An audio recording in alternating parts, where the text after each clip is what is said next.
ए कौन है ये?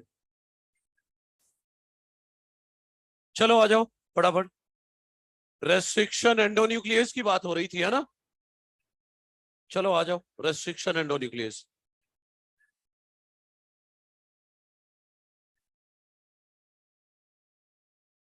ओके ठीक है, चलो आओ। देखो भाई, हम पढ़ रहे थे tools of recombinant DNA technology, जिसमें रेस्ट्रिक्शन एंडोन्यूक्लियस की बात हो रही थी। और रेस्ट्रिक्शन एंडोन्यूक्लियस एंजाइम में 4 पॉइंट्स बोल गया था। अब उसके आगे बहुत ध्यान से समझना रेस्ट्रिक्शन एंडोन्यूक्लियस के बारे में। देखो, मान लो ये डीएनए है, यहां पर GAA TTC है। GA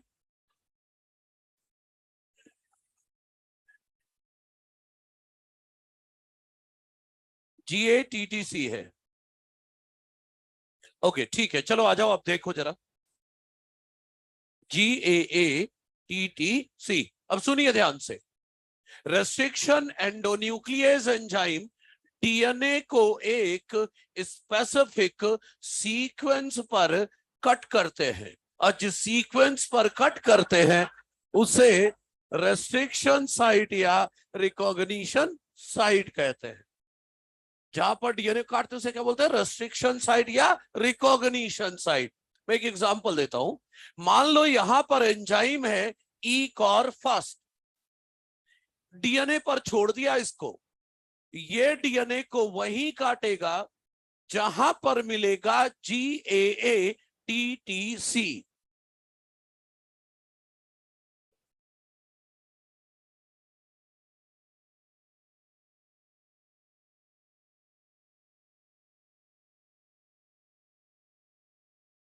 चलो आ जाओ। देखो, ये डीएनए को कहां पर काटेगा? जहां पर GATTC मिलेगा। तो मैं ये कह रहा हूं कि जो रेस्ट्रिक्शन एंडोन्यूक्लियस एंजाइम होते हैं, ये डीएनए को स्पेसिफिक सीक्वेंस पर काटते हैं, और जिस जगह पर काटते हैं उसे कहते हैं रेस्ट्रिक्शन साइट या रिकॉग्निशन साइट। डीएनए को जिस जगह काटते हैं उसे कहते हैं रेस्ट्रिक्शन साइट या रिकॉग्निशन साइट। जैसे ईकॉर-1 पूरा डीएनए खोज डालेगा, अगर GATTC मिला तो डीएनए को काटेगा, नहीं तो नहीं काटेगा। और पता है कहां पर कट करेगा? G और A के बीच। तो क्या बोल रहा हूं, हर रेस्ट्रिक्शन एंडोन्यूक्लियस डीएनए को कहां काटेंगे? स्पेसिफिक सीक्वेंस पर काटेंगे, और जहां पर वो डीएनए को काटेंगे उस साइट को क्या बोलोगे? रेस्ट्रिक्शन साइट या रिकॉग्निशन साइट। और ये गौर किया, ये कैसा डीएनए है? Palindromic DNA. जैसे मलयालम, मैडम, मॉम, डैड, नमन, नितिन, उल्टा सीधा एक जैसा रीड करे। ऐसे तो रीड करा GATTC GATTC। सही है? तो पैलिंड्रोमिक डीएनए सीक्वेंस ही तो है। सही है? तो ये लोग डीएनए को काटेंगे रेस्ट्रिक्शन साइट पर, और रेस्ट्रिक्शन साइट कैसा होगा? Palindromic DNA. हर एंजाइम का एक स्पेसिफिक रेस्ट्रिक्शन साइट होगा। जैसे ईकॉर-1 का साइट ये है, GATTC पर ही काटेगा डीएनए को। दूसरा एग्जांपल है HAE3, वो डीएनए को काटेगा जहां भी मिलेगा GGCC, तो G और C के बीचों बीच कट करेगा। इसी तरह मान लो हिंड सेकेंड एंजाइम है, ये डीएनए को काटेगा जहां भी मिलेगा GTC GAC, बीचों बीच यहां पर कट करेगा। हर एंजाइम का अपना एक यूनिक रेस्ट्रिक्शन साइट है। मतलब इस सीक्वेंस को ईकॉर-1 काटता है तो सिर्फ ईकॉर-1 ही काटेगा, कोई दूसरी एंजाइम इस सीक्वेंस को नहीं काटेगी। तो हर एंजाइम का एक स्पेसिफिक रेस्ट्रिक्शन साइट है, विच में बी 4 बेस पेयर लॉन्ग या 6 बेस पेयर लॉन्ग या 8 base pair long. Restriction site कितने बड़े हो सकते हैं? 4, 6 या 8 बेस पेयर लंबे होंगे। अच्छा, रेस्ट्रिक्शन एंडोन्यूक्लियस डीएनए को कट कर रहे हैं। एक्चुअली क्या कट कर रहे हैं? फॉस्फोडाइस्टर बॉन्ड, और बोलूं शुगर फॉस्फेट बैकबोन। नीट में आया हुआ है कि ये डीएनए में क्या कट करते हैं? शुगर फॉस्फेट बैकबोन कट करते हैं। कौन सी प्रोसेस से कट करते हैं ये भी आ चुका है। फॉस्फोडाइस्टर बॉन्ड जब हमने बनवाया था तो -H2O करवाया था, तब फॉस्फोडाइस्टर बॉन्ड बना था। अब +H2O करेंगे तो टूटेगा। मतलब किससे? हाइड्रोलाइसिस। ये दोनों क्वेश्चन आ चुके हैं। कैसे काटेगा, क्या तोड़ेगा? शुगर फॉस्फेट बैकबोन तोड़ेगा। कौन सी प्रोसेस से तोड़ेगा? हाइड्रोलाइसिस से। कोई दिक्कत तो नहीं है? अच्छा, दूसरी बात, एनसीईआरटी ने यह भी बताया कि ये डीएनए को कैसे काटते हैं। तो एनसीईआरटी कहती है first they inspect the entire length of DNA, मतलब पूरा लेंथ ऑफ डीएनए को चेक करेगा। मान लो E1 है, पूरा लेंथ ऑफ डीएनए को चेक करेगा कि मेरा साइट है क्या GATTC। अगर नहीं है तो डीएनए को नहीं काटेगा। अगर उसे अपना साइट मिल गया तब ये डीएनए से जुड़ेगा। पहले तो चेक करेगा मेरा साइट है या नहीं, अगर साइट है तो डीएनए से जुड़ेगा और फिर डीएनए को काटेगा। और काटेगा भी तो खास बात है, सेम 2 बेसिस के बीच काटेगा। ऊपर GA के बीच काटा तो नीचे भी G और A के बीच ही काटेगा। ऊपर C और G के बीच काटा तो नीचे भी C और G के बीच ही काटेगा। समझ रहे हो? अच्छा, दूसरी बात, ये रेस्ट्रिक्शन एंडोन्यूक्लियस होते क्यों हैं? क्योंकि ये तो बैक्टीरिया में होते हैं। तो बैक्टीरिया में होते क्यों हैं? Actually they are part of bacterial defence system that protect bacteria from viruses या वायरल डीएनए। बैक्टीरिया को वायरस से बचाते हैं। देखना जरा, मान लो ये ई कोलाई है, ये ई कोलाई है। अच्छा, HAE3 वाला इधर तो दिखेगा ही नहीं, इधर लिख देता हूं भाई, HAE3 का साइट GGCC यहां बीचों बीच कर। अच्छा, मान लो ये ई कोलाई है, ये ई कोलाई का खुद का न्यूक्लियोइड डीएनए है। ये ई कोलाई का खुद का न्यूक्लियोइड डीएनए है और इसमें रेस्ट्रिक्शन एंजाइम है ECOR फर्स्ट। मान लो वायरस आ गया, मान लो वायरस आ गया, तो वायरस अपना डीएनए यहां छोड़ेगा। तो वायरस ने अपना डीएनए छोड़ दिया, वायरल डीएनए, ठीक है, छोड़ दिया। अब अगर इस वायरस के डीएनए में GATTC कहीं पर है, GATTC कहीं पर है, तो ECOR फर्स्ट को जैसे G और A दिखा GATTC में, वहां से डीएनए काट देगा। जरूरी नहीं है एक ही जगह GATTC हो, कई जगह पर वायरस के डीएनए में GATTC होगा, तो कई जगह होगा तो कई जगह से काट देगा। तो वायरल डीएनए के टुकड़े टुकड़े कर दिए, वायरल डीएनए को रेप्लिकेट नहीं होने दिया। सोचो अगर वायरस का डीएनए रेप्लिकेट करता तो क्या होता?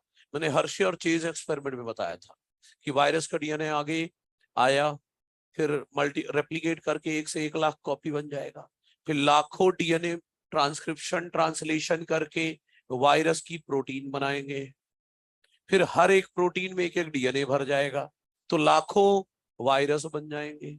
लाखों वायरस जब बन जाएंगे तो इकोलाई को मार के बाहर निकल जाएंगे। सही है ना? यही होता है। लेकिन रेस्ट्रिक्शन एंजाइम ने क्या किया? वायरस के डीएनए के ही टुकड़े टुकड़े कर दिए, तो बात खत्म हो गई। वायरस से बचा लिया या नहीं बैक्टीरिया को।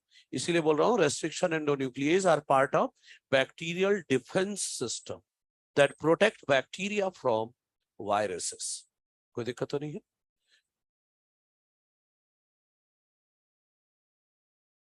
हाँ, बस अगला पॉइंट वही बोलने जा रहा हूं।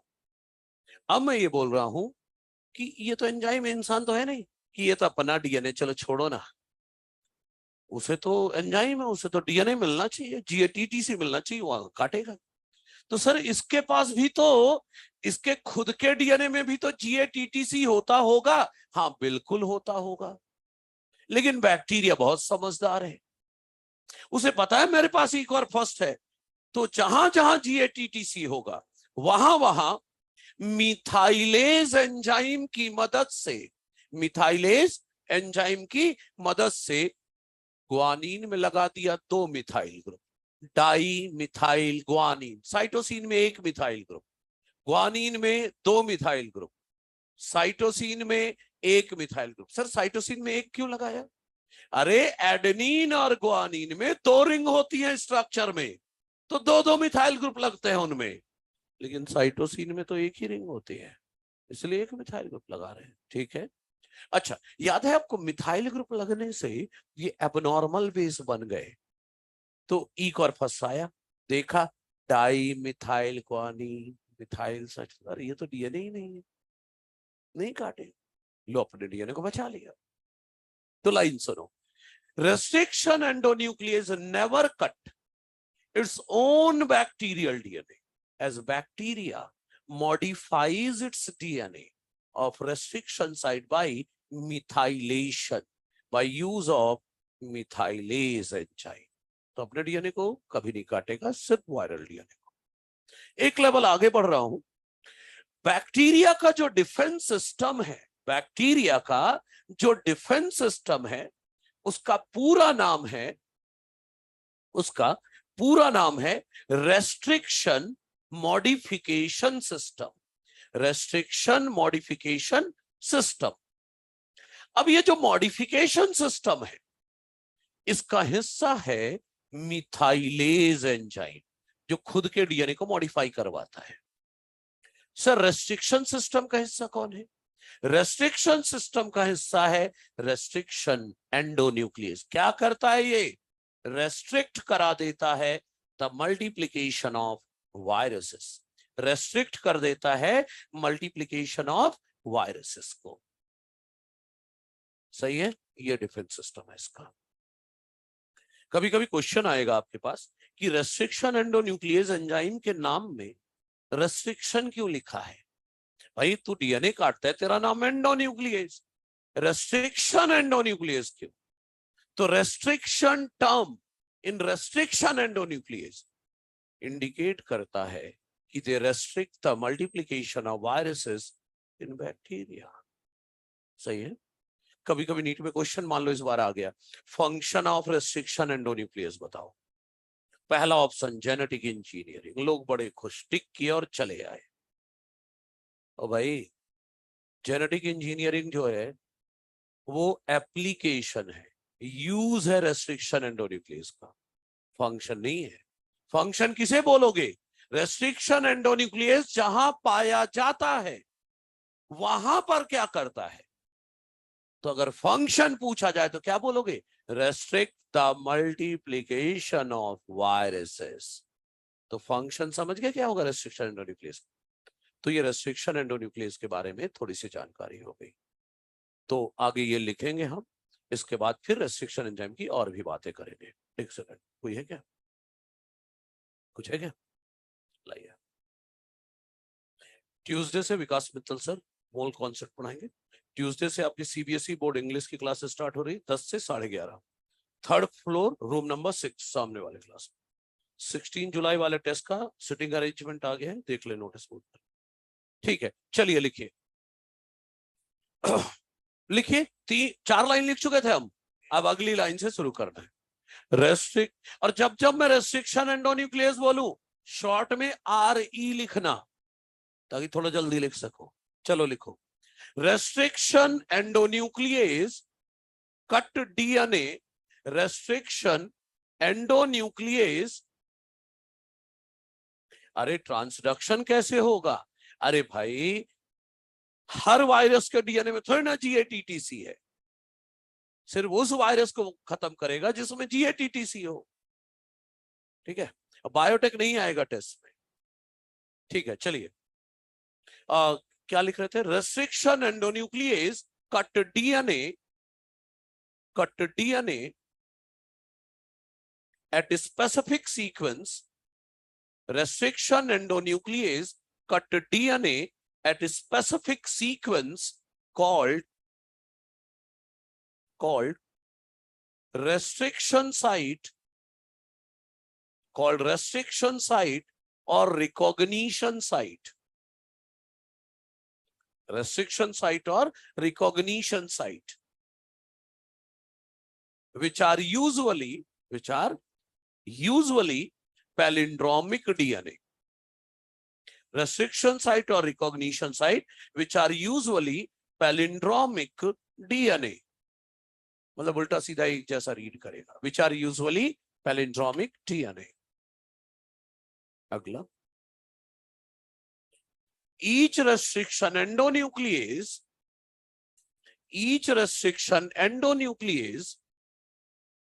has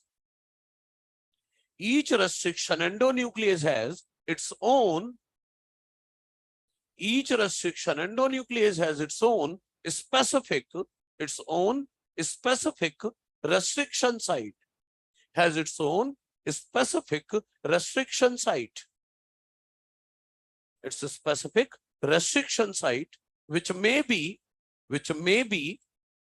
ऐसे लिख दो 4 or 6 or 8 base pair long, which may be 4 or 6 or 8 base pair long. Restriction site which may be 4 or 6 or 8 base pair long. ठीक है, अगला restriction endonuclease cut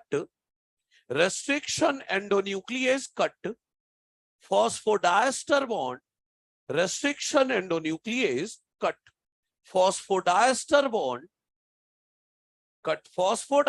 bond और शुगर फॉस्फेट बैकबोन, नीट के आया हुआ question की line है ये, restriction endonuclease cut phosphodiester bond or sugar phosphate backbone in both the strands, sugar phosphate backbone in both the strands of DNA,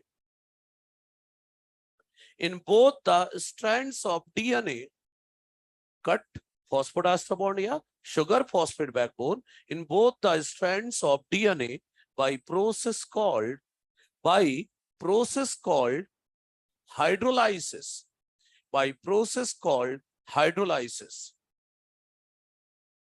अगला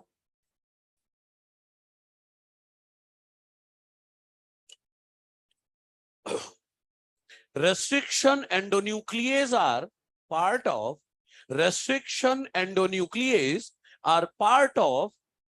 bacterial defense system.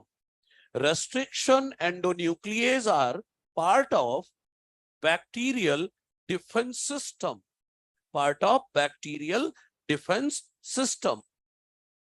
that protect bacteria from viruses, or viral DNA,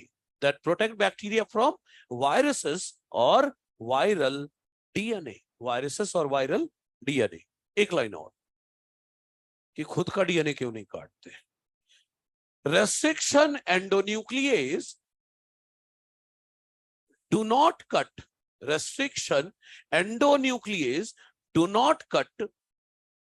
its own specific restriction site, do not cut its own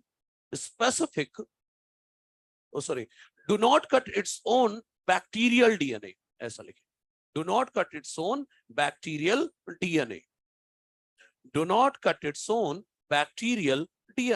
as क्यों नहीं काटेंगे, as bacteria modifies its DNA,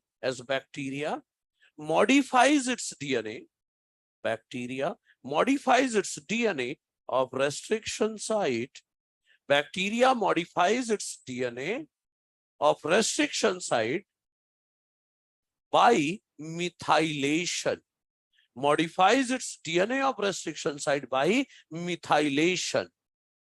methylation, bracket में लिख दो, by use of, अरे methylation ना लिख पाए क्या, by methylation है ना, ब्रैकेट में लिख दो by use of methylase enzyme, किसकी मदद से, by use of methylase enzyme. ठीक है, कोई दिक्कत तो नहीं है. अब क्या करना चाहिए आपको, सबसे पहले इन 3 एंजाइम की साइट याद करनी है. ई कॉर्पस कहाँ काटता है, GATTC वाले एरिया में, हिंड सेकंड GTC GAC वाले में, HAE थर्ड GGCC के बीचों बीच. सिर्फ इतना नहीं, GGCC बीच में काटता है, यहाँ G और A के बीच काटता है, यहाँ G और C के बीच काटता है. ये भी याद रखना है। 900 से ज्यादा एंजाइम है, आपको लगभग 4 या 5 याद करने को बोलूंगा मैं, जिसमें से 3 अभी आपके सामने आ गए, एक अभी और आ जाएगा, 4 आ जाएंगे, बस एक और बचेगा अगले दिन। अच्छा सुनो, थोड़ी मदद कर देता हूं। अगर आप इन रेस्ट्रिक्शन साइट के शुरुआत के 3 लेटर भी याद कर लेते हो तो आपका काम हो जाएगा। जरूरी नहीं है GATTC याद करो, GA भी याद कर लिया तो हो गया काम। कैसे? ए का टी, ए का टी, जी का सी, रिवर्स करके उधर लगा दो, टी टी सी। अब इस सी के सामने जी, टी के सामने ए, टी के सामने लो, बन गया GATTC। तो पहले 3 लेटर अगर याद है तो पूरा सीक्वेंस बना सकते हो। क्लियर है? ओके चलिए, अब आप ऐसा करो, इन तीनों एंजाइम की साइट लिख लो।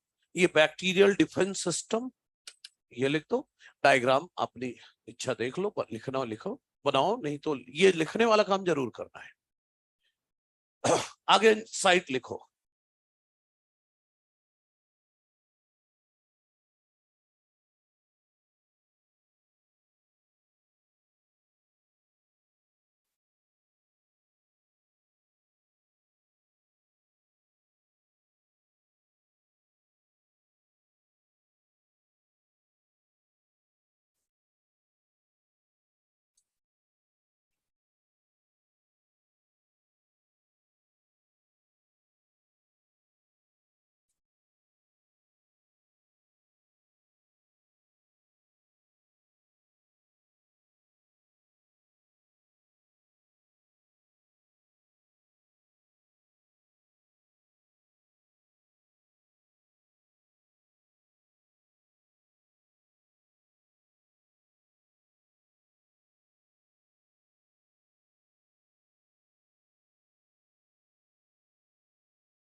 हिंड सेकंड की साइट पता है मैंने क्यों दी है?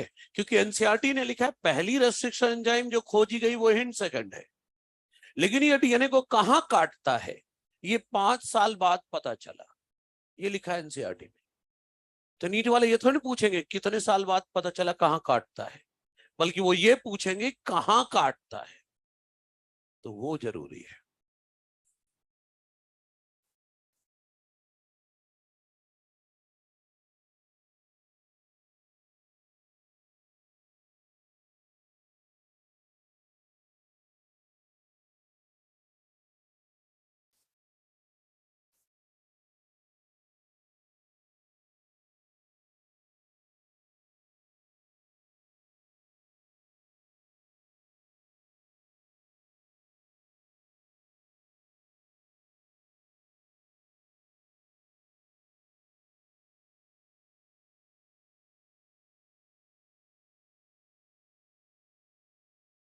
अलग है बच्चे, वो अलग है।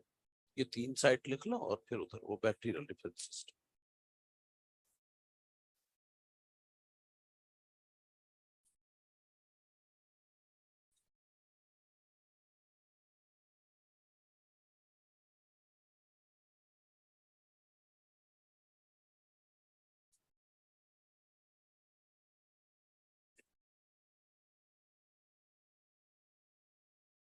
देख तेरा मन करे बना, नहीं बनाना है ना बनाओ, कोई दिक्कत नहीं है, क्योंकि हमें जो जो जानकारी चाहिए वो सारी लिख चुके हैं।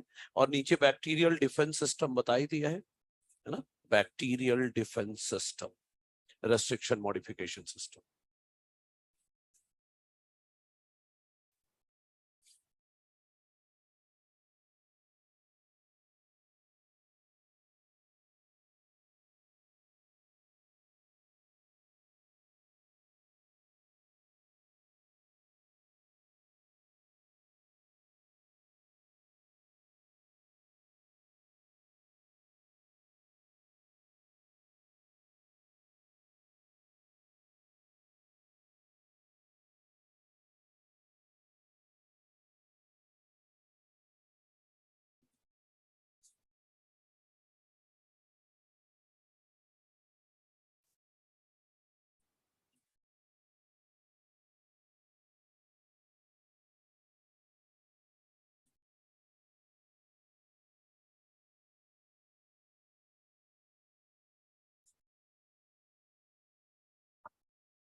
ठीक है, चलिए आ जाइए अब रेस्ट्रिक्शन एंडोन्यूक्लियस की आगे की जानकारी देखना है अपन को। पहले तो ये कि ये डीएनए को दो तरीके से काटते हैं, आगे वो देखना है। फिर दूसरा देखना है इनकी नेमिंग कैसे होती है, क्योंकि नाम अजीब अजीब से है। तो आ जाओ, चलो जिसका जो रह गया बाद में उसको खत्म करते रहना, अभी पूरा फोकस इधर। देखिए, mode of cutting of DNA by restriction endonuclease. ये डीएनए को ना रेस्ट्रिक्शन एंडोन्यूक्लियस दो तरीके से काटते हैं। एक है स्ट्रेट कट, सीधा कट, एक ऑब्लिक मतलब तिरछा कट। दोनों देखते हैं।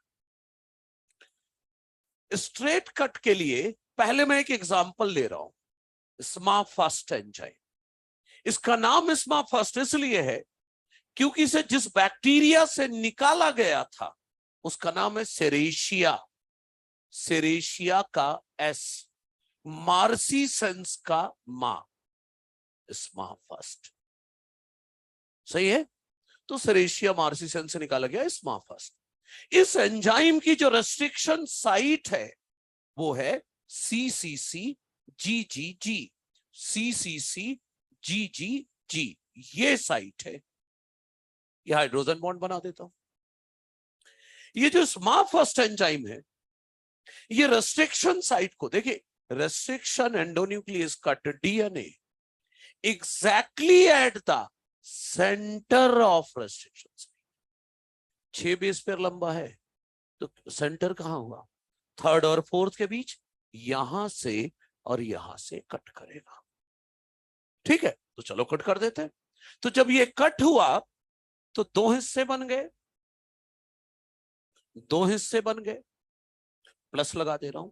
एक हिस्से में है CCC GGG, हाइड्रोजन बॉन्ड लगा देता हूं, और दूसरे हिस्से में GGG CCC। कोई सिंगल स्ट्रैंडेड एरिया निकला हुआ दिख रहा है क्या? नहीं, पूरा का पूरा डबल स्ट्रैंडेड है। तो ये डबल स्ट्रैंडेड हिस्सा है, सिंगल स्ट्रैंडेड कोई हिस्सा ही नहीं है। तो इसे कहेंगे ब्लंट एंड या नॉन स्टिकी एंड। कल वाले में देख रहे थे, वो थोड़ा सा सिंगल स्ट्रैंडेड निकल रहा था, उसे स्टिकी एंड बोला था। अच्छा, तो जो स्ट्रेट कट देगा, स्ट्रेट मतलब सीधा कट करेगा, वो एंजाइम डीएनए को एग्जैक्टली एट सेंटर काटेगा। और जब सेंटर पे काटेगा तो नॉन स्टिकी एंड या ब्लंट एंड आएगा। एग्जांपल स्माफास्ट। नीट में क्वेश्चन आया था, कौन सी एंजाइम स्टिकी एंड नहीं देती? सिर्फ यही नहीं है, तो मैं कुछ एग्जांपल दे रहा हूं ऐसी एंजाइम के जो ब्लंट एंड देते हैं। एक तो स्माफास्ट हो गया एंजाइम, फिर HAE थर्ड भी याद करो, बीचों बीच ही तो कट करता है।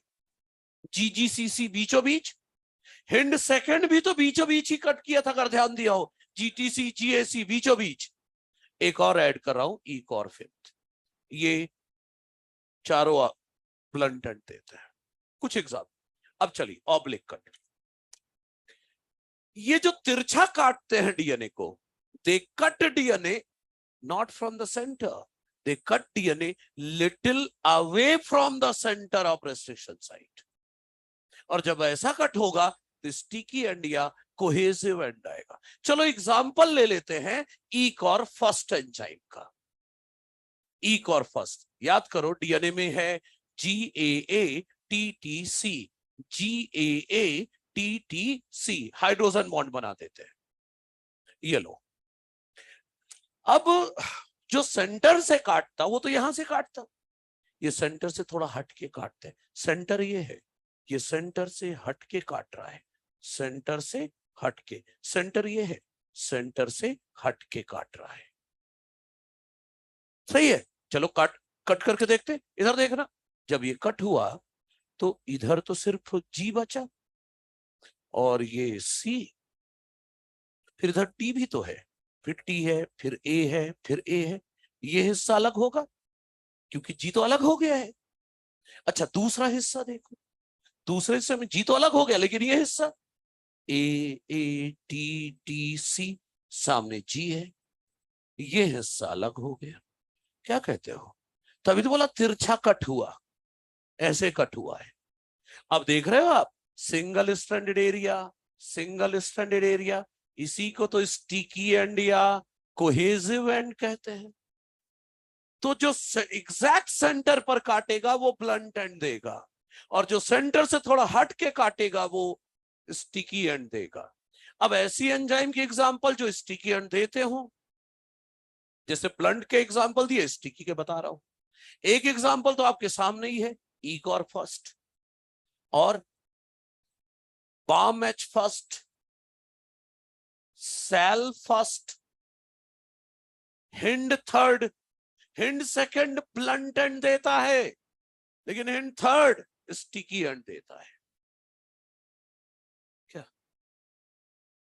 हिंड सेकंड ब्लंट देता है और हिंड थर्ड स्टिकी एंड देता है।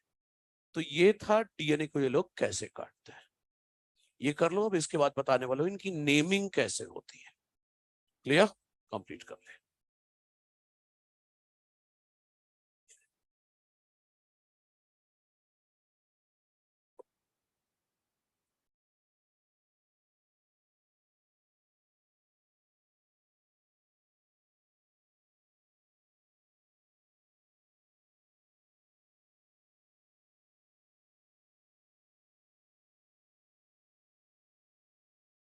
ए चुपचाप लिख लो। तो कहे तो कुरियर वाला टेप मंगवा दो, ब्राउन वाला वो, कम से कम क्लास खत्म होते होते तो खुल ही जाएगा।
वाम एच फर्स्ट एक्चुअली जिस बैक्टीरिया से निकाला गया था उसका नाम था बैसिलस एमाइलोलिक्विफेसिस एच।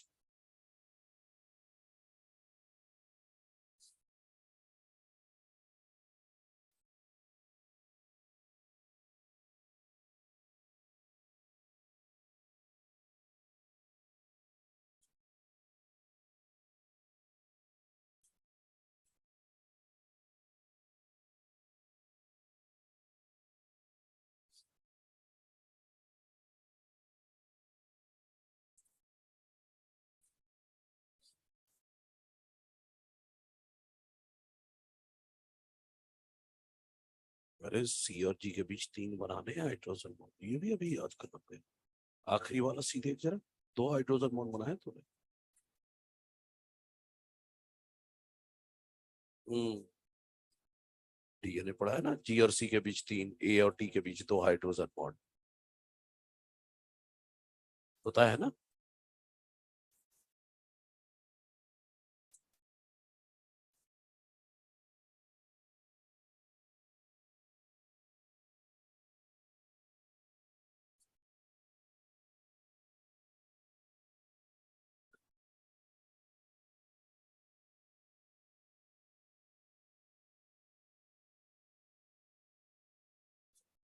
अरे ऊपर की लाइन हटा रहा हूं। हाँ बस इतना ही है, ठीक है, आप लिखो जब तक।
सीसीसी जीजीजी के बीचों बीच कट किया था पिछले बार, है ना। एग्जाम्पल स्मा फर्स्ट, हिंट सेकंड और क्या करूं फिर, स्मा first, H A third, hint second, इक और फिफ्थ।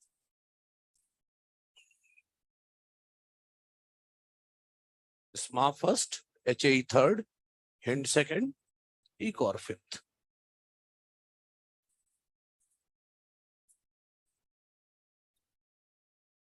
क्या, इक और फिफ्थ, इधर इक और फर्स्ट है, उधर इक और फिफ्थ था।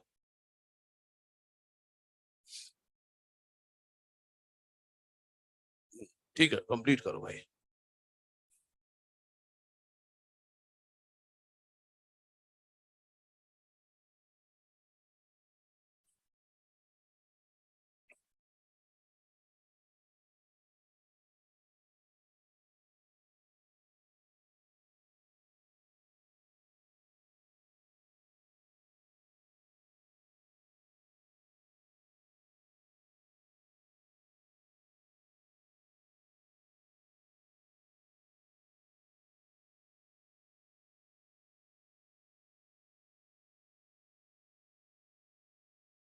ठीक है, चलो आ जाओ, चलो आ जाओ। नॉमेनक्लेचर देखते हैं रेस्ट्रिक्शन एंडोन्यूक्लियस का। नेमिंग कैसे होती है वो सीख लो अब, ध्यान से सभी, अब ध्यान से। एग्जांपल लेता हूं पहले तो, इधर देखो, रेस्ट्रिक्शन एंडोन्यूक्लियस के नाम में क्या क्या होता है, 3 और 4 लेटर्स प्लस रोमन नंबर। जैसे एक और उन सब में, इन सब में 4 4 लेटर है, लेकिन इसमें बस 3 लेटर है। तो किसी एंजाइम के नाम में 3 लेटर होंगे, किसी में 4 लेटर होगा, प्लस रोमन नंबर होगा। तो ये नेमिंग कैसे होती है, इसको समझाने के लिए मैं एक एग्जांपल ले रहा हूं, बल्कि 2 ले लेता हूं। सुनिए, इधर देखिए, ई कॉर्पस एंजाइम, इसे आइसोलेट किया गया था जिस बैक्टीरिया से, उसका नाम है इसेरिशिया कोलाई RY13 स्ट्रेन। स्ट्रेन मतलब वेराइटी, मतलब इसेरिशिया कोलाई की RY13 वेराइटी से निकाला गया था इकॉर फर्स्ट। इसी तरह एक और एग्जांपल लेता हूं, हिंड सेकंड।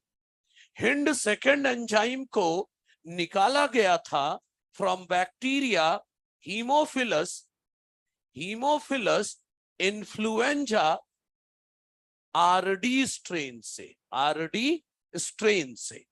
अब देखो नेमिंग कैसे होती है, इधर देख रहे हो, देखो, हर रेस्ट्रिक्शन एंडोन्यूक्लियस एंजाइम के नाम का पहला लेटर आता है।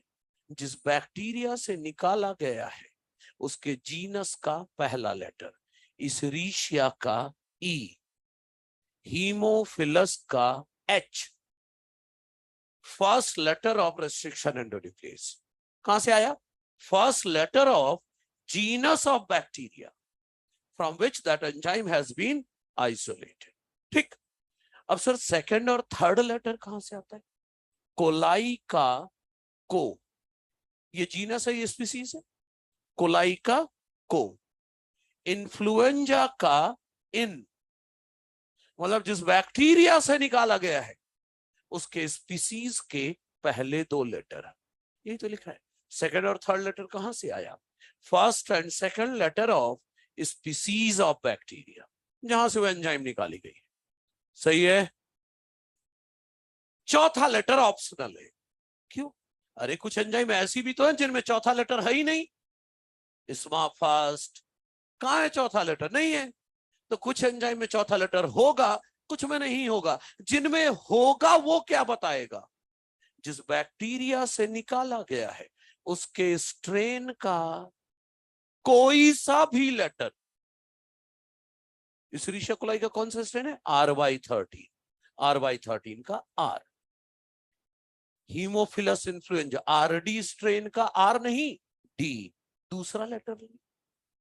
तो स्ट्रेन का कोई सा भी लेटर। तो चौथा लेटर ऑप्शनल है, कुछ बैक्टीरिया में होगा, कुछ में नहीं हो, कुछ एंजाइम में होगा, कुछ में नहीं होगा। और जिनमें होगा वो क्या बताएगा? जिस बैक्टीरिया से निकाला गया है उसके स्ट्रेन का कोई सा भी लेटर। सर ये रोमन नंबर क्या होता है? फर्स्ट, सेकंड, थर्ड, फिफ्थ, ये क्या है?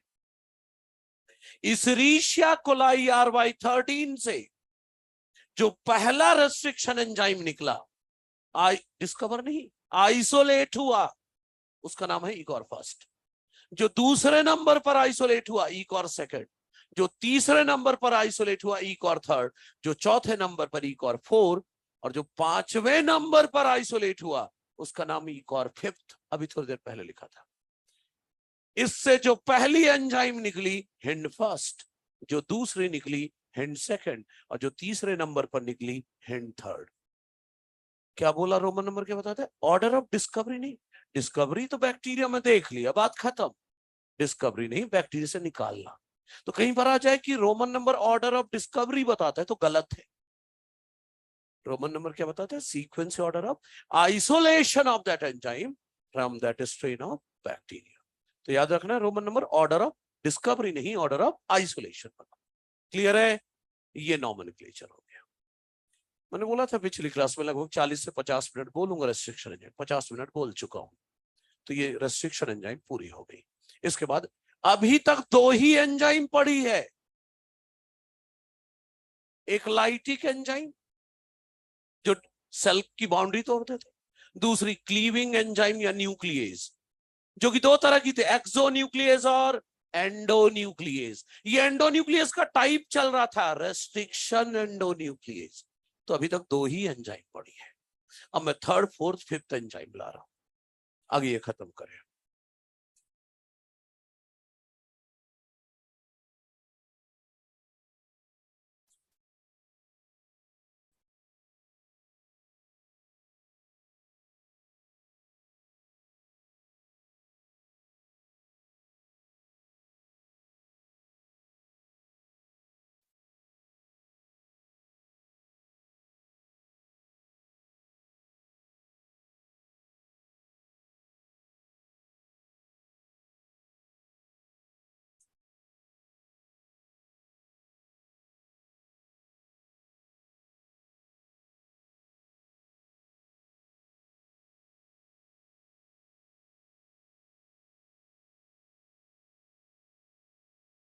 लिख लो, लिख लो, जल्दी लिख लो, खत्म करो इसको।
लिखो लिखो लिखो।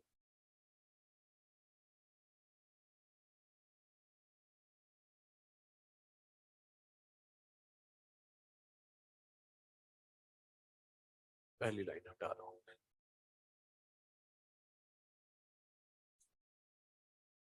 दो हट गई क्या? अरे ठीक है, कोई बात नहीं।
अब क्या रह गया?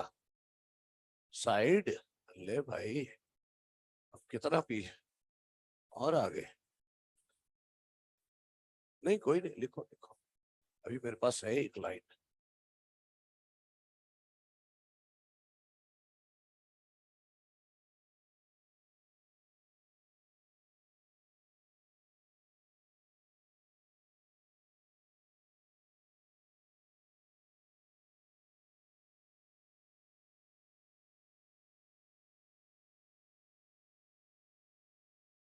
ओके, अब हाँ तो बस इतना ही। हाँ तो इतना ही तो हटा रहा हूँ।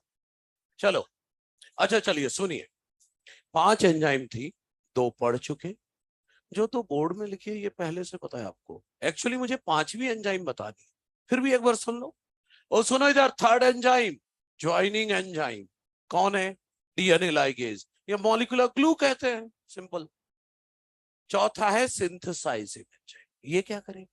सिंथेसाइज करेगा डीएनए, किससे? फ्रॉम डीएनए और आरएनए। अरे जो डीएनए से डीएनए बनाएगा उसे क्या बोलोगे? DNA dependent DNA polymerase. और जो आरएनए से डीएनए बनाएगा उसे रिवर्स ट्रांसक्रिप्टेज या आरएनए डिपेंडेंट डीएनए पॉलीमरेज। सबको पता है। तो 2 एंजाइम तो पहले से आपको पता है। एक्चुअली मुझे 5वीं एंजाइम समझानी है, ये समझने की है। एल्केलाइन फॉस्फेटेज, ये क्या करता है ये समझ लो। अच्छा समझना भाई, एल्केलाइन फॉस्फेटेज क्या करता है। देखो देखो, ध्यान से अब लापरवाही नहीं करना भाई। हाँ देखो, ये प्लाज्मिड है।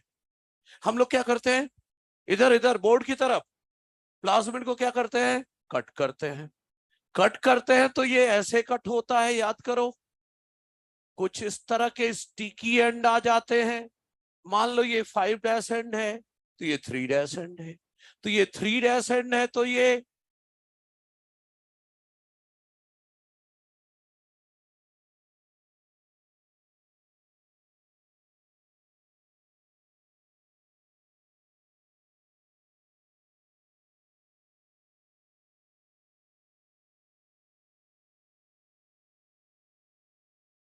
था ना। देखो सुनो ध्यान से, मुद्दा सिर्फ प्लाज्मिड का है, ध्यान देना। आपको याद है 5 डैश एंड पर फ्री फॉस्फेट ग्रुप होता है ना? 3 डैश एंड पर फ्री ओएच ग्रुप होता है। मामला ये है, सुनिए ध्यान से, इस एंजाइम की जरूरत क्यों पड़ी? भाई एक सर्कल था, इधर ध्यान, पीछे वालों ध्यान इधर। एक सर्कल था, इसे कट करके मैंने खोल दिया ऐसे, ताकि बीच में क्या फिट हो जाए? डिजायर्ड जी, डिजायर्ड जीन फिट। लेकिन इससे पहले कि डिजायर्ड जीन फिट हो, कुछ ऐसा हो गया। ये 5 डैश फॉस्फेट, ये 3 डैश ओएच, फॉस्फोडाइस्टर बॉन्ड बना लिए। 5 dash phosphate, 3 dash OH, phosphodiester bond बना लिए। मतलब मैंने सर्कल को खोला इसलिए था ताकि बीच में डिजायर्ड जीन फिट हो जाए, लेकिन इससे पहले कि डिजायर्ड जीन फिट हो इसका हो गया रीसर्कुलराइजेशन, फिर से जोड़, फिर तो बेकार हो गया सब कुछ। इसीलिए से काटने के तुरंत बाद डाल देंगे अल्कलाइन फॉस्फेटेज। ये क्या करेगा? फॉस्फेटेज फिर 5' एंड पर जो फॉस्फेट ग्रुप है उसे हटा देगा, टर्मिनल पोजीशन पर जो फॉस्फेट है उसे हटा दिया। अब जब फॉस्फेट ही नहीं है तो फॉस्फोडाइस्टर बॉन्ड नहीं बन सकता। अब चाहे मैं इसे कितनी देर भी रखा रहने दूं, ये ऐसे ही खुला रहेगा, बंद नहीं होगा। जब ये यहां कर जुड़ जाए, ये यहां कर फिट हो जाए, तो फॉस्फेट दे देना वापस, डीएनए लाइगेज जुड़वा देगा। समझ रहे हो? तो क्या किया इसने? टर्मिनल पोजीशन पर जो फॉस्फेट ग्रुप है उसे हटा दिया। किससे?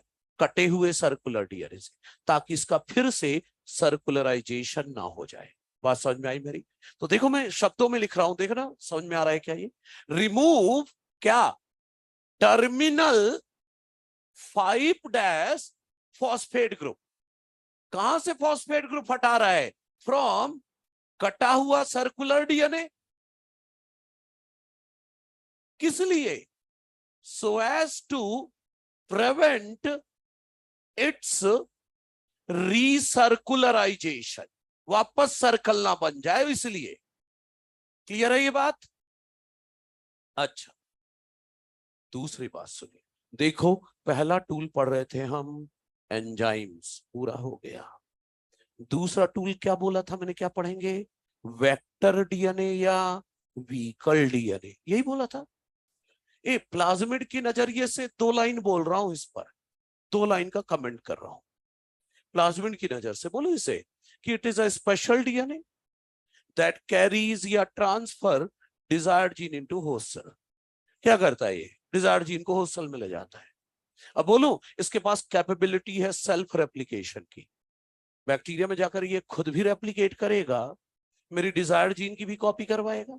तभी तो इसको मैंने पिछली क्लास में वेक्टर के साथ क्लोनिंग वेक्टर भी कहा था, क्योंकि ये खुद की भी कॉपी करवाएगा और इसकी भी कॉपी करवाएगा। समझ गए? तो 2 लाइन लिख देता हूं, ये कंप्लीट कर लीजिए आप। Vector DNA, it is a special DNA that carries or transfers desired gene into host cell। Desired gene को ले जाएगा होस्ट सेल में। और क्या बोला? It is capable of self replication, खुद का भी रेप्लिकेशन कराएगा और डिजायर्ड जीन का भी कराएगा, क्लोनिंग करा देगा डिजायर्ड जीन की। So called as cloning vector. इसलिए इसका दूसरा नाम क्या देते हैं हम? Cloning vector. डिजायर्ड जीन की कॉपी बनवा देता है। ये 2 लाइन लिख लीजिए वेक्टर डीएनए में। मतलब वेक्टर डीएनए के बारे में खूब सारी बात होनी है। अरे एल्केलाइन फॉस्फेटेज क्या कर रहा है? कटे हुए सर्कुलर डीएनए का टर्मिनल वाला फॉस्फेट हटा दे रहा है, ताकि सर्कुलर डीएनए जो खुल चुका है वो खुला ही रहे, जब तक कि उससे डिजायर्ड जीन ना फिट कर दूं। और जब डिजायर्ड जीन फिट हो जाए तो फॉस्फेट दे देना, वापस जुड़ जाएगा।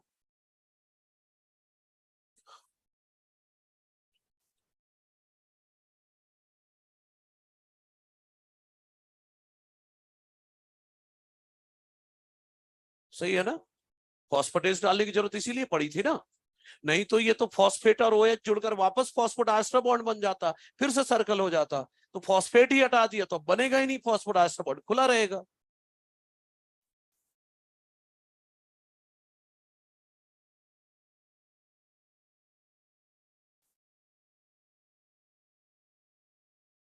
वेक्टर भी काफी बड़ा पार्ट है, कोई बात नहीं, ये 2 लाइन लिख लो।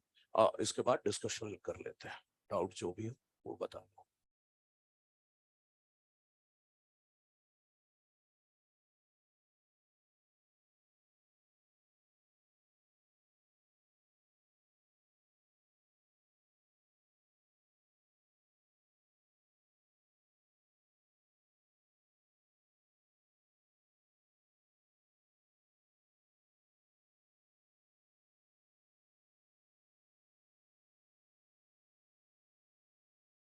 जल्दी लिख लो भाई, मॉड्यूल निकालो अब।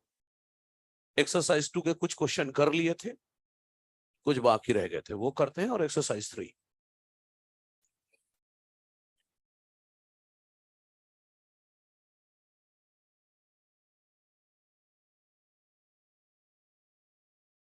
अगली क्लास में लगभग टूल्स खत्म हो जाएंगे, उसके बाद की बाद वाली क्लास में प्रोसेस पढ़ेंगे। 2 ही टॉपिक तो पढ़ने इस चैप्टर में, टूल्स और प्रोसेस।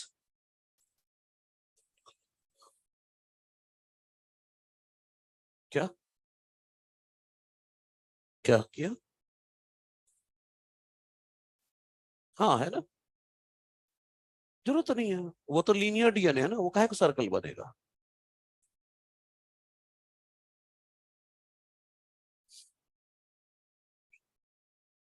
अरे मैं यही पढ़ा लूं आगे, इतना सारा देख रहा है, कब से पढ़ा रहा हूँ, कितने महीने हो गए।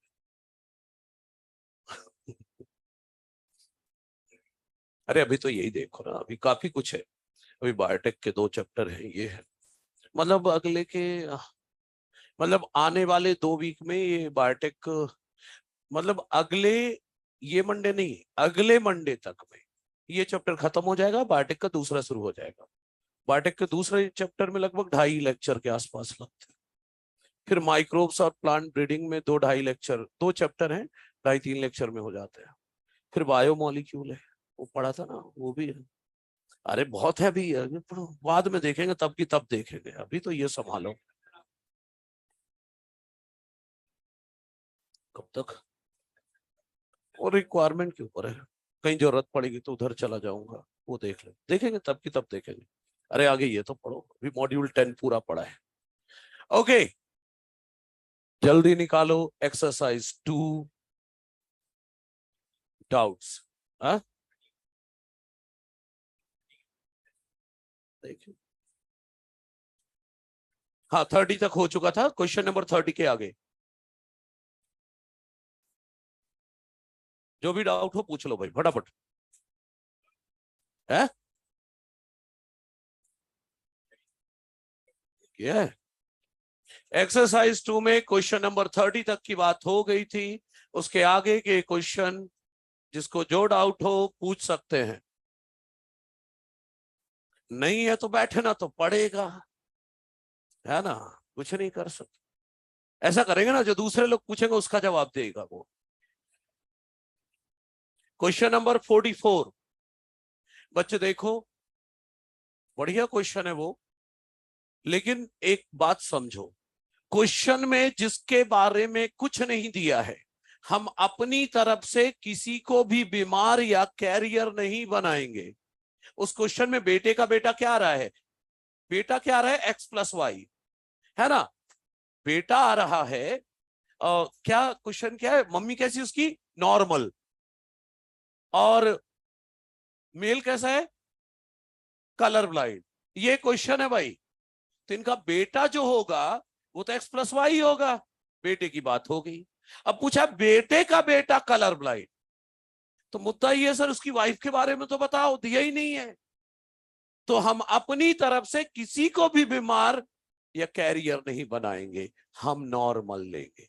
तो इसकी शादी जो है हम नॉर्मल वाले से ही कराएंगे, x+x+। तो इनका बेटा बीमार होगा, उसके चांस 0। सही है, बिल ठीक है। Page number 86। भाई क्वेश्चन किया है पीछे वालों, हम मैं पीछे ही आता हूं, चलो।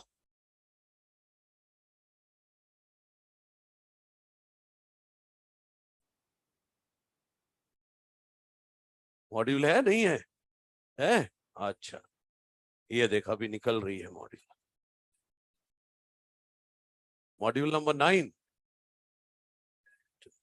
फिर डिस्कशन के लिए, अब वो लिख लेना ना बाद में, क्या है, कौन सा मिटा रहा हूं मैं कुछ भी। एक सर्कल बन गया ना तेरा, ठीक है, खत्म करो, चलो खत्म करो, खत्म करो। और कोई डाउट हो तो बोलते जाओ। क्वेश्चन नंबर 21, 63 क्वेश्चन, और कोई कुछ और बोल रहा है क्या? 21 वो तो डिस्कस हो चुका था। हाँ हाँ हेट्रोसिस वाला। क्वेश्चन नंबर 61 बोल रहा है भाई, 63 फर्स्ट और second. 63 which of the following pair is wrongly matched? Star synthesis multiple allele गलत। इनकम्प्लीट डोमिनेंस का केस है। एबीओ ब्लड ग्रुप में कोडोमिनेंस देखने को मिलेगा। एबीओ ब्लड ग्रुप में कोडोमिनेंस देखने को बिल्कुल सही है। एबीओ ब्लड ग्रुप के अंदर ही एबी ब्लड ग्रुप भी आएगा। कोई पूछे एबीओ ब्लड ग्रुप क्या क्या दिखाता है? Codominance, dominance and multiple allele, तीनों कंसिडर करते हैं। नहीं, हाँ प्लियोट्रॉपिक में और इनकम्प्लीट डोमिनेंस। हाँ तो पेज 88 में कोई क्वेश्चन और है क्या? पक्का नहीं है? पेज 89 में कोई डाउट हो पूछ लेना, बाद में नहीं होना चाहिए नहीं आया। 72 इन अ मैरिज बिटवीन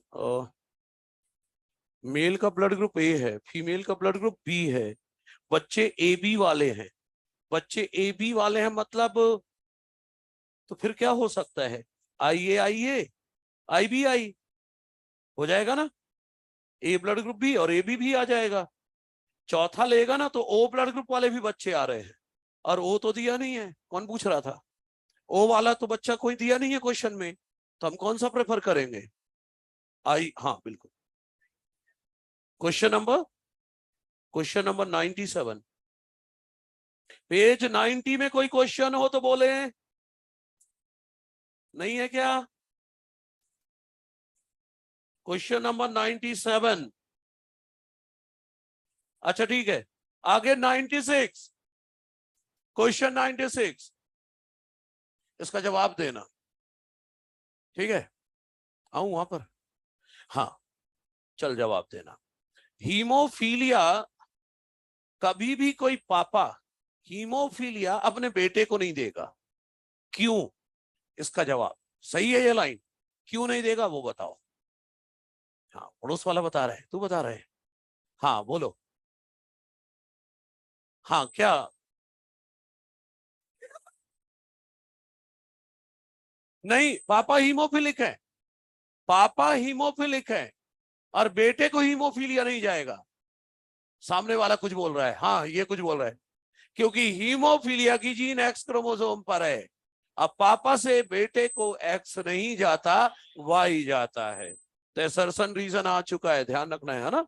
हाँ और क्वेश्चन नंबर, नहीं वो कुछ और बोला, तुम लोग मतलब गलत देगा। वो कह रहा है उसके पापा को वो बीमारी नहीं है, यही बोल रहा था ना। हाँ तुम लोग कुछ भी मतलब निकालते हो।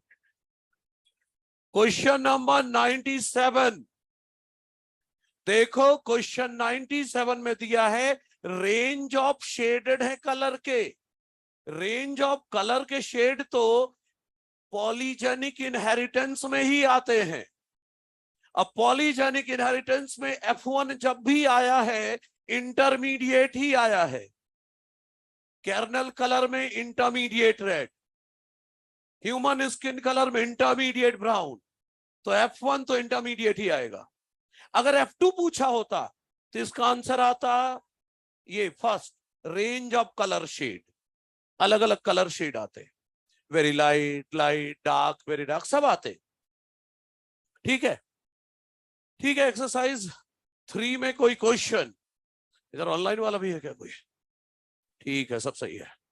एक्सरसाइज 3 में क्वेश्चन नंबर, एक मिनट, हाँ 83, एक्सरसाइज 3 में क्वेश्चन नंबर 83, क्वेश्चन नंबर 83 में एक्सरसाइज 3 का क्वेश्चन 83, उसमें बात यह की गई है कि बच्चा ओ पॉजिटिव है।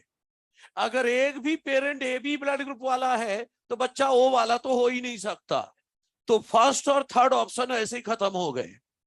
अब बचा सेकंड एंड फोर्थ। देखो RH निगेटिव के लिए स्मॉल r मैंने लिखाया है, तो अगर दोनों parent RH negative blood group वाले हैं तो सभी बच्चे निगेटिव वाले होंगे। तो निगेटिव ब्लड ग्रुप के अगर दोनों पेरेंट है तो पॉजिटिव वाला बच्चा हो ही नहीं सकता, बच्चा एक, वही आंसर दे दो। सही है। देखो, अगर बच्चे का ब्लड ग्रुप, किसी पेरेंट का ब्लड ग्रुप ए बी है, तो बच्चे का वो आ ही नहीं सकता, तो फर्स्ट और थर्ड ऑप्शन खत्म। एक में दिया दोनों पेरेंट निगेटिव ब्लड ग्रुप वाले हैं, तो निगेटिव ब्लड ग्रुप मतलब स्मॉल आ रहा है, तो सारे बच्चे क्या आएंगे, निगेटिव ब्लड ग्रुप वाले। लेकिन बच्चा तो पॉजिटिव वाला है, फिर एक ही ऑप्शन बचा ना। ठीक है, ओके। एक्सरसाइज 3 में कोई और क्वेश्चन? बोलो भाई, ये ऐसे बैठे हो जैसे अभी लड्डू बटने वाले हैं। कचौड़ी। हाँ भाई, हाँ बोलो। Question number 84। Question number 84। बच्चे ये इसको वन जीन है और क्वांटिटेटिव है, तो इनकम्प्लीट डोमिनेंस मानो ना। एक जीन है तो चेकरबोर्ड कितने का बनेगा, 4 का। और पॉलीजेनिक हो या क्वांटिटेटिव में हमेशा पेरेंटल 2 आते हैं। याद कर, इधर रेड इनटू व्हाइट क्रॉस कराते हैं, इनकम्प्लीट डोमिनेंस, क्वांटिटेटिव इनहेरिटेंस। तो F2 में red ratio pink ratio white 1:1 आता है, तो पेरेंटल कितने हैं, 2 आउट ऑफ 4। अगर 2 जीन होते तो फिर 2 आते पेरेंटल आउट ऑफ 16। 16 का चेकरबोर्ड बनता है ना। 1 जीन पेयर मतलब, 1 जीन पेयर का क्या मतलब समझते हो? हाँ, एक जीन के 2 एलील। 2 जीन पेयर होगा तब 2 जीन के एलील, है ना। ठीक है, और कोई? पक्का? पूछ लो। नहीं? अरे अभी तो 5 मिनट है, कुछ तो पूछ लो। नहीं, वो अब रोक दिया, बस हो गया, अब अगले ही दिन देखेंगे। Question number 92। क्वेश्चन नंबर 92 दिया है। ओए, हंसने वाले, दांत तोड़ूंगा तेरे में। एक मेंडेलियन डाइहाइब्रिड है, एक डाइहाइब्रिड विथ लिंकेज है। एक मेंडेलियन डाइहाइब्रिड है, एक डाइहाइब्रिड विथ लिंकेज है। मेंडेलियन डाइहाइब्रिड में जीन अलग अलग क्रोमोसोम पर होता है, मतलब कैपिटल ए स्मॉल ए एक क्रोमोसोम पर, कैपिटल बी स्मॉल बी दूसरे क्रोमोसोम पर। तो मेंडेलियन डाइहाइब्रिड के लिए 2 जीन चाहिए, लेकिन दोनों अलग क्रोमोसोम पर, तो 2 क्रोमोसोम पेयर चाहिए। लेकिन डाइहाइब्रिड विथ लिंकेज के केस में एक ही में कैपिटल ए बी है, एक में स्मॉल ए बी, तो 1 क्रोमोसोम पेयर में ही डाइहाइब्रिड हो जाएगा। सही है। अच्छा, 91। A and be completely linked है, कंप्लीट लिंकेज है ए और बी में। 2 पेरेंट के बीच क्रॉस हो रहा है, कौन कौन से पेरेंट हैं वो देख लो। एक पेरेंट है capital A B small A B, एक है small A B. Complete linkage है तो इससे 4 गैमीट नहीं 2 ही बनेंगे, और इससे भी स्मॉल ए बी बनेगा। तो ऑफस्प्रिंग क्या आएंगे, capital A small, capital A B small A B, small A B small A B. जोड़ के लिखना तो क्या लिखूं, capital A small A capital B small B, और एक स्मॉल ए स्मॉल बी। सही है, ठीक है, दैट्स ऑल। और क्या, जब ठीक है, चलिए ऑनलाइन वालों बाय बाय।